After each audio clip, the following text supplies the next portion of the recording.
Welcome to Baby Boomer Tales. My name's Jim. You can find us at babyboomertales.com. Once you are at our webpage, there are links to many places you can hear our podcast, watch our videos, buy our book, and buy our famous Baby Boomer Tales coffee mug. Thank you for riding along. 30 years ago yesterday, my dad passed into glory. I've felt very melancholy ever since I realized it yesterday.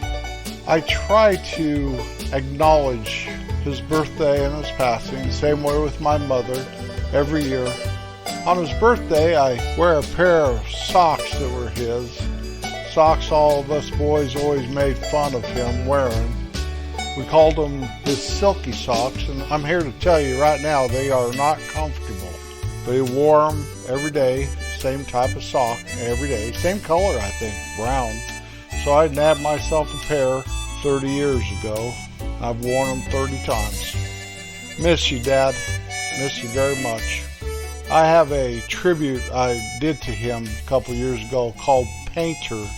You can find it wherever Baby Boomer Tales podcasts are played. Our unusual fact this week: honeybees can fly up to 15 miles an hour. Humans pretty much run 6.5 to 8 miles an hour, unless you're a world-class sprinter. So don't try to outrun a bee. You'll lose that race. Honey worker bees make an average of 1/12 of a teaspoon of honey in their lifetime. A honeybee visits 50 to 100 flowers in one trip. They beat their wings 11,400 times per minute. That's what makes that buzzing sound. Those wings flapping so fast. Honeybees never sleep. The average honeybee hive has 50,000 to 60,000 worker bees in it. The honeybee is the only insect that produces food for humans. That is, unless you are buying into this eat bugs instead of meat deal. Now, I don't really talk about social issues or political issues much, but I am not going to eat bugs. I don't care if John the Baptist lived on locusts and wild honey. Or was it wild locusts and honey? Anyway, I'm not going to eat a bunch of bugs. I want a Kansas City strip steak, thank you very much. Or a good old juicy hamburger made out of beef. That's me. That's just me. I don't care what you eat. I really don't. But I would think that you would like a burger too. Our song of the week this week is Over My Head by Fleetwood Mac. It is written and sung by band member Christine McVie. This great song was released in 1975, and it was on their album Fleetwood Mac. The song Over My Head reached number 20 on the Billboard Hot 100 charts. This song was inspired by Christine McVie's working relationship with band member Lindsey Buckingham. She was loosely quoted as saying, "He was that guy that was cold as ice. Then it would be great. So I just put it in the song." Christine McVie passed last November. My favorite member of Fleetwood Mac. My home county was a very special place when I was growing up. People, places, and things remain with me to this day. I'm going to try to mention some of this stuff. If you're from there and you're listening to this podcast, this list will probably be different than if you were to put a list together of that special place in north central Colorado Rocky Mountains, 8,000 feet above sea level. I'm sure I'm going to miss some people, places, and things as I do this, and I'll probably wish I had a do-over, and luckily for me, I can do a do-over. I can make a volume 2 of this someday if I so choose. So I'm not going to take it too serious if I miss something. The main thing I'm always concerned about is if I exclude somebody and not on purpose. So if you think you should have been there and you're not, maybe you'll make volume 2. Who knows? I'd like to think I'm on somebody's volume 1, but who knows these things? I don't know these things. I barely know what I'm doing. Let me start with some natural wonders. The first one, and it's always a wonder to me, more than the mountains and more than all the beauty and everything, it's the aspen tree, the quaking aspen. They say that the largest living organism on Earth is an aspen grove somewhere. Amazing. I know that, those little suckers will grow up everywhere. My dad planted 2 little bitty aspens in his front yard. I was probably about 15, 16 when he did that. And within years, we were just mowing down little baby aspens, trying to keep just 2 there. They're beautiful and they turn gold in the fall. In the mountains, you look at those mountains, and between the green of the evergreens, the lodgepole pines and the blue spruce and all those wonderful evergreen trees, and then the gold of the quaking aspen, it is a sight to behold. Some other natural wonders. I talked about this in an episode a couple weeks ago. Abraham Lincoln, part of the Indian Peaks wilderness. Looks just like Honest Abe laying there on the mountain. Devil's Thumb, another part of the county. It's a big rock just sticking up with a legend and a story of God and the devil fighting. God winning, of course. All that's left is his thumb sticking up, the old devil's thumb. Byers Peak, a wonderful standalone peak I could see from my house when I was growing up. And Byers Canyon, a great canyon that the Colorado River has created.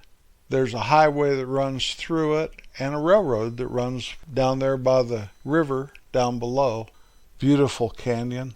That Colorado River running into the canyon, right before it goes in the canyon, it kind of spreads out and widens out. And little Hot Springs town there has put a park down there, and it's good fishing down in there. And the river seems all calm and lazy and nice.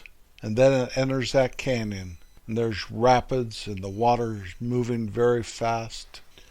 The Great Lakes of the Rockies. From my hometown going towards the national park, 3 lakes up there that are called the Great Lakes of the Rockies. Very beautiful. One lake is quite large. The cliffs above K-Town. I've spoken of those before also. Wonderful natural cliffs that stand very high overlooking the town. The solitude I would feel as I went up Sawmill Gulch or over the Beaver. The graveyard up by my little hometown where my folks are buried, and so many people that shaped my life as I was growing up. It's a wonderful little graveyard, and it overlooks a nice hill, and the hill falls away from the graveyard and kind of opens up. Quaking aspen all through the cemetery there. I like the old Merc building in the Icebox town. That old Merc building. You know, the Icebox town. The place where you enter, you leave planet Earth. 4 miles from that little town's another little town with the old general store. And I miss Mr. Shoup.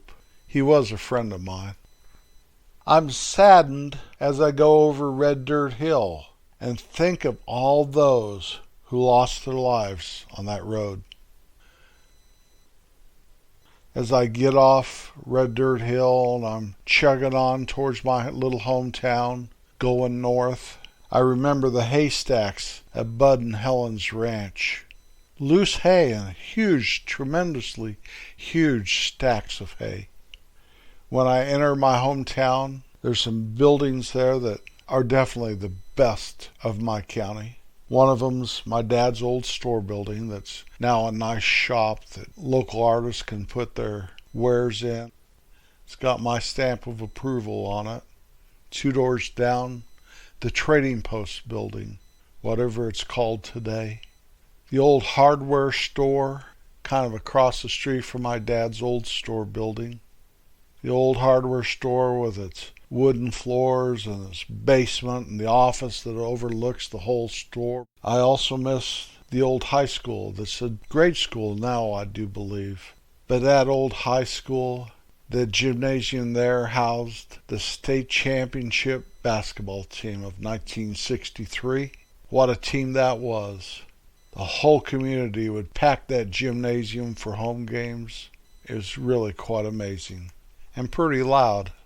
When you go up to the lake town, 16 miles to our north, there's an old store called Humphreys there. The boardwalks up and down the main street there, and the pine cone, and the rapids. The little town that housed the hot springs, and at the mouth of the canyon, the hot springs, there's still buildings. It was a resort at one time.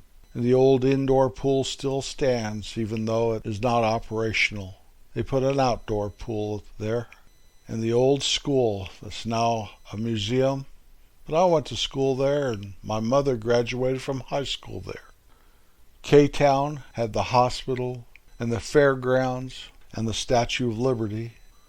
Some people that I'll never forget that were really part of the best of that county. Now this list could go on. And I was tempted to look up in historical manuscripts, and I decided not to. And I'm going to try to talk about people that maybe weren't like Dutch, whose family was a pioneer family, and I knew him very well. But there was Larry up at the icebox town. There was a nice, gentle guy. Gave my wife a job. In fact, she worked for him when I met her. And he owned that old mercantile building. And Maxine, that was our neighbor in that town when we first got married, up the road a spell, was my friend Dan's, his dad, who was hurt very, very badly. And yet he pulled himself up by the bootstraps and raised Dan and his sister. I always admired him, no matter how many issues he had to deal with. Going back to my hometown, there's Pete at the Mobile, Sonny and Ruthie at the bowling alley, Fred at the Ford garage, Bob and Louie at the drugstore, and Barb at the theater. Bruce and Florence, who were our neighbors when we bought our first house, when we were first married. Jay, who saw something in me that I don't think anyone else saw in me, and taught me everything I ever knew about business. And Joe, our neighbor there in our first house. Probably the one person that saved my oldest daughter's life. You go up to Lake Town, and there's Patty and Chuck, who turned into my sister's in-laws, and Ray, who owned the little grocery store down in town, and J.R., the preacher that taught me that being a Christian is actually fun. There's Horace up at the Hot Springs town, the best skier possibly that county ever produced. Now, when I say things like that, there were so many world-class skiers that came out of that country and are still producing that I get a little feedback on that once in a while.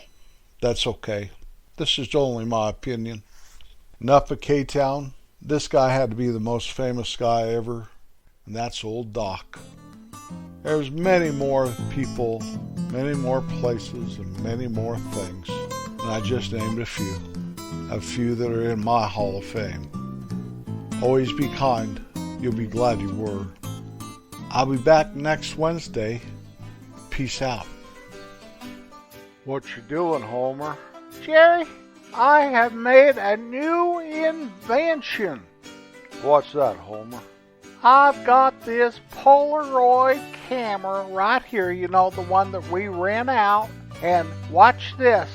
I am turning it around, and now it's facing me, and I got it lifted a little higher than usual, and now I'm gonna smile. I'm gonna push that button and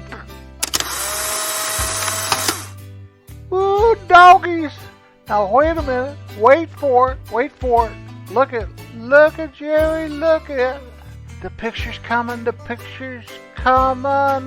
I took the very first selfie. I have invented the selfie. What's selfie mean, Homer?